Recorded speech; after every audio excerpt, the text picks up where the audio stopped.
ಸ್ನೇಹಿತರೆ, ಎಲ್ಲರಿಗೂ ನಮಸ್ಕಾರ. ನಿಮ್ಮ ಜಾಬ್ ಇನ್ಫೋ ಚಾನಲ್ಗೆ ಸ್ವಾಗತ. ಇವತ್ತಿನ ಮಾಹಿತಿ ಏನಪ್ಪ ಅಂತಂದರೆ, ಕರ್ನಾಟಕ ರಾಜ್ಯ ರಸ್ತೆ ಸಾರಿಗೆ ನಿಗಮದ ನೌಕರರಿಗೆ ಸಂಬಂಧಪಟ್ಟಂಥ ಒಂದು ಮಾಹಿತಿ.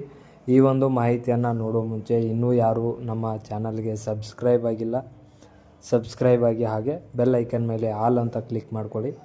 ನಾವು ಹಾಕುವಂಥ ಯಾವುದೇ ಒಂದು ಜಾಬ್ ಅಪ್ಡೇಟ್ಸ್ ಆಗಿರ್ಬೋದು, ಹಾಗೆ ಇತರೆ ಮಾಹಿತಿಗಳಾಗಿರ್ಬೋದು ನಿಮಗೆ ಮೊದಲಿಗೆ ತಲುಪ್ತಾವ ಅಂತ ಹೇಳ್ತಾ, ಸ್ನೇಹಿತರೆ, ಈಗಾಗಲೇ ವಾಯುವ್ಯ ಕರ್ನಾಟಕ ರಸ್ತೆ ಸಾರಿಗೆ ನಿಗಮದ MD ಅವರಾದಂಥ ಪ್ರಿಯಾಂಕಾ ಅವರ ಒಂದು ಅಧ್ಯಕ್ಷತೆಯಲ್ಲಿ ಮಾರ್ಚ್ 13ರಂದು ಒಂದು ಸಭೆ ಕೂಡ ನಡೀತದ ಸ್ನೇಹಿತರೆ.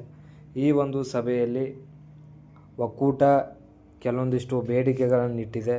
ಏನಪ್ಪ ಬೇಡಿಕೆ ಅಂತಂದರೆ, ಸಾರಿಗೆ ನೌಕರರು ತುರ್ತು ಸಂದರ್ಭದಲ್ಲಿ ಕಾರಣಾಂತರಗಳಿಂದ ವಾರದಲ್ಲಿ 1 ದಿನ ಗೈರು ಹಾಜರಿ ಆದರೆ ವಾರದ ರಜೆಯನ್ನು ಕಡಿತ ಮಾಡುವ ಪದ್ಧತಿಯನ್ನು ರದ್ದು ಮಾಡಬೇಕು.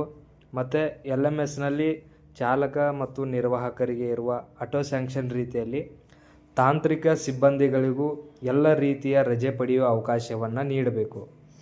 ಸಂಸ್ಥೆಯಲ್ಲಿ ಕರ್ತವ್ಯ ನಿರ್ವಹಿಸುತ್ತಿರುವ ನೌಕರರು ಅನಾರೋಗ್ಯ ಪೀಡಿತರಾಗಿ ಲಘು ಕರ್ತವ್ಯಕ್ಕಾಗಿ ತಿಂಗಳ ಕಾಲ ಕೇಂದ್ರ ಕಚೇರಿಗೆ ಅಲೆದಾಡುವಂಥ ಪರಿಸ್ಥಿತಿಯನ್ನು ಕೂಡ ನೀವು ಹೋಗಲಾಡಿಸಬೇಕು.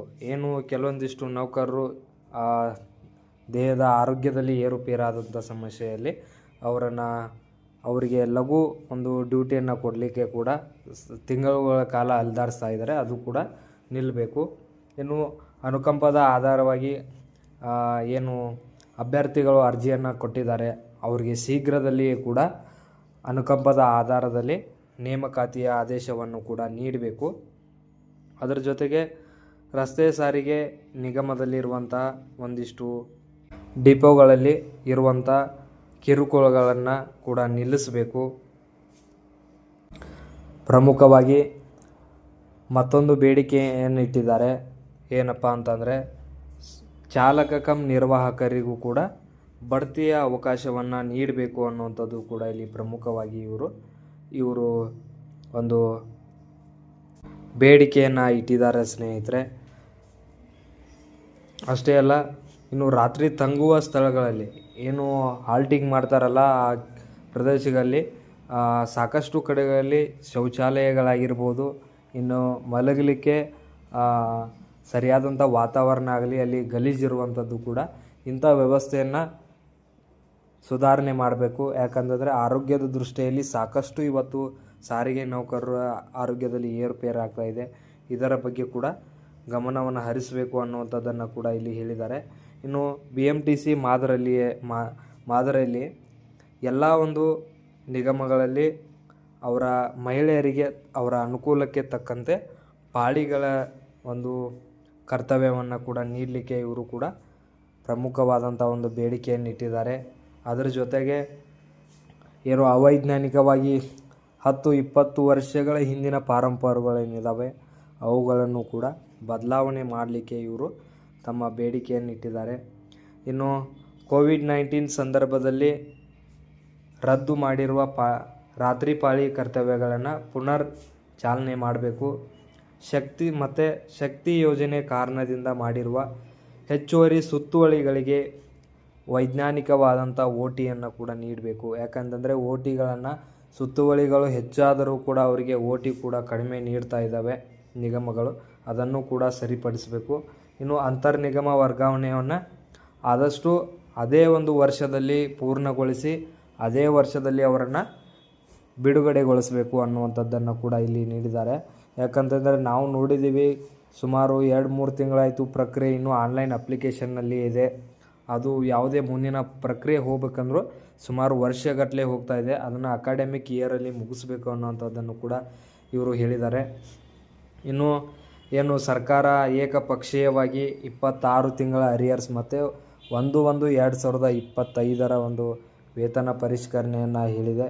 ಇದನ್ನು ಘಂಟಾಘೋಷವಾಗಿ ಕೂಡ ಇವರು ಅಲ್ಲಗಳೆದು 38 ತಿಂಗಳ ಹಿಂಬಾಕಿ ವೇತನವನ್ನು ಕೊಡಬೇಕು, ಅದನ್ನು ಕೂಡ ನೀಡಲೇಬೇಕು. ಅದರ ಜೊತೆಗೆ 7ನೇ ವೇತನವನ್ನು ಸರ್ಕಾರ ಘೋಷಣೆ ಮಾಡಿದೆ ಅದನ್ನು ನೀಡಲೇಬೇಕು, ಯಾವುದೇ ಕಾರಣಕ್ಕೂ ಬಿಡು ಮಾತಿಲ್ಲ ಅನ್ನುವಂಥದ್ದನ್ನು ಕೂಡ ಸ್ಪಷ್ಟವಾಗಿ ಇವರು ಕೂಡ ತಿಳಿಸಿದ್ದಾರೆ. ಇತ್ತೀಚೆಗಷ್ಟೇ ಸರ್ಕಾರವನ್ನು ಜಂಟಿ ಕ್ರಿಯಾ ಸಮಿತಿ ನಡುಗಿಸಿಬಿಟ್ಟಿತ್ತು ಒಂದು ರೀತಿಯಲ್ಲಿ. ಈಗ ಮತ್ತೆ ಅದೇ ರೀತಿಯಾಗಿ ಏನು ಒಂದು ಕೂಟ ಈಗ ಮತ್ತೆ ಆ್ಯಕ್ಟಿವ್ ಆಗಿದೆ. ಮೊನ್ನೆ ನಡೆದಂಥ ಈ ಒಂದು ಹುಬ್ಬಳ್ಳಿ ರಸ್ತೆ ಸಾರಿಗೆ ನಿಗಮದ ಅಡಿಯಲ್ಲಿ ಹಮ್ಮಿಕೊಂಡಿರ್ತಕ್ಕಂಥ ಒಂದು ಸಭೆಯಲ್ಲಿ ಈ ಒಂದು ತೀರ್ಮಾನಕ್ಕೆ ಬಂದಿದ್ದಾರೆ ಸ್ನೇಹಿತರೆ. ಏನೇ ಆಗಲಿ, ಯಾವುದೇ ಸಂಘಟನೆ ಇರಲಿ, ನೌಕರರಿಗೆ ಒಳಿತಾಗುವಂಥದ್ದನ್ನು ಒಳ್ಳೆಯದನ್ನು ಮಾಡುವಂತಿದ್ದರೆ ಅವರಿಗೆ ಕೈ ಜೋಡಿಸೋಣ.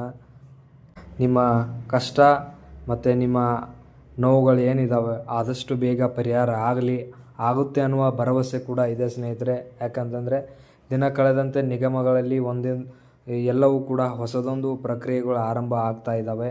ಮತ್ತು ಅನೇಕ ವಿದ್ಯಾವಂತರು ಕೂಡ ಈ ಒಂದು ಇಲಾಖೆಗೆ ಸೇರ್ತಾ ಇದ್ದಾರೆ. ಇದಕ್ಕೂ ಕೂಡ ಒಂದು ಪರಿವರ್ತನೆ ಕಾಲ ಆರಂಭವಾಗಿದೆ ಸ್ನೇಹಿತರೆ. ಏನೇ ಆಗಲಿ, ಆದಷ್ಟು ಬೇಗ ನಿಮ್ಮ ಬೇಡಿಕೆ ಈಡೇರಲಿ ಅಂತ ಈ ಒಂದು ಮಾಹಿತಿಯನ್ನು ತಮ್ಮ ಮುಂದೆ ಇಡ್ತಾ ಇದ್ದೀನಿ.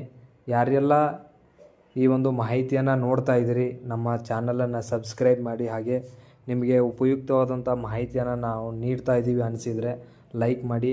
ಹಾಗೆ ಈ ಒಂದು ಮಾಹಿತಿಯನ್ನು ಎಲ್ಲ ನಮ್ಮ ನೌಕರರ ಬಂಧುಗಳಿಗೂ ಕೂಡ ಶೇರ್ ಮಾಡಿ ಅಂತ ಹೇಳ್ತಾ, ಎಲ್ಲರಿಗೂ ಕೂಡ ಧನ್ಯವಾದಗಳು ಆತ್ಮೀಯ ನೌಕರರೇ.